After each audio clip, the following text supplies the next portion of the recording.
আসসালামু আলাইকুম। সংসদ অধিবেশন ভালো করে বুঝতে এই 10টি আইনি শব্দ আপনাকে অবশ্যই জানতে হবে। সংসদীয় অধিবেশন চলাকালীন সংসদ সদস্যরা যেসব শব্দ ব্যবহার করেন তার অনেকগুলোই সরাসরি আইনের সাথে সম্পর্কিত।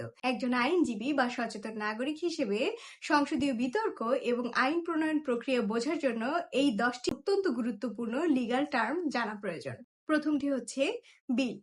আইন হওয়ার আগের খসড়া প্রস্তাবই হলো বিল।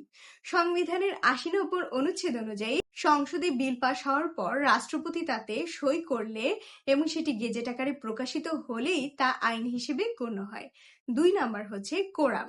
সংসদ বসলেই কি অধিবেশন শুরু হবে? না। সংবিধানের ৭৫ অনুচ্ছেদ অনুযায়ী কমপক্ষে ৬০ জন সংসদ সদস্য উপস্থিত না থাকলে অধিবেশন চালানো অসম্ভব। একেই বলে কোরাম।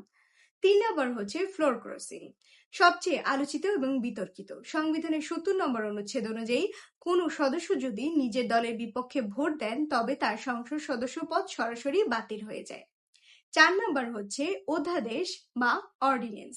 সংসদ যদি অধিবেশনে না থাকে কিন্তু জরুরি আইন দরকার হয়, ৯৩ নম্বর অনুচ্ছেদ অনুযায়ী রাষ্ট্রপতি তখন আইন জারি করতে পারেন, যাকে বলে অধ্যাদেশ। এর ক্ষমতা সংসদের তৈরি আইনের সমান। ৫ নম্বরে হচ্ছে সাবজুডিস। আদালতে বিচার চলছে এমন কোনো সেন্সিটিভ ইস্যু নিয়ে সংসদে বিতর্ক করা যায় না। এটি বিচার বিভাগের স্বাধীনতার প্রতি সংসদের আইনি সম্মান। ৬ নাম্বার হচ্ছে কাস্টিং ভোট।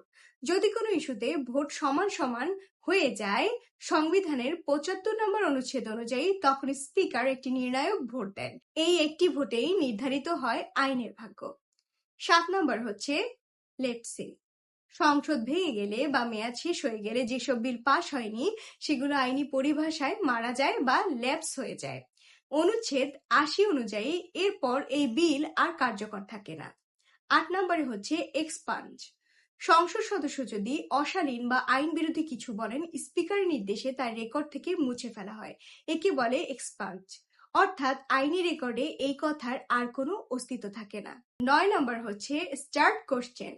কার্যপ্রণালী বিধি অনুযায়ী এটি হলো সেই প্রশ্ন যার উত্তর মন্ত্রীকে সরাসরি দাঁড়িয়ে মৌখিকভাবে দিতে হয়। এটি সরকারকে জনগণের কাছে জবাবদিহি করতে বাধ্য করার আইনি হাতিয়ার। সর্বশেষ ১০ নম্বর হচ্ছে জুডিশিয়াল রিভিউ। সংসদ কি চাইলেই সংবিধান বিরোধী আইন বানাতে পারে? একদম না। অনুচ্ছেদের ২৬ ও ১০২ অনুযায়ী যদি কোনো আইন মৌলিক অধিকারের পরিপন্থী হয় তবে সুপ্রিম কোর্ট তা বাতিল করতে পারে। আইন জানা আপনার অধিকার, আর সেই জটিল আইনকে সহজ করে বলাই ধারার লক্ষ্য। সংসদীয় এই 10টি বিষয় কি আপনি আগে থেকেই জানতেন?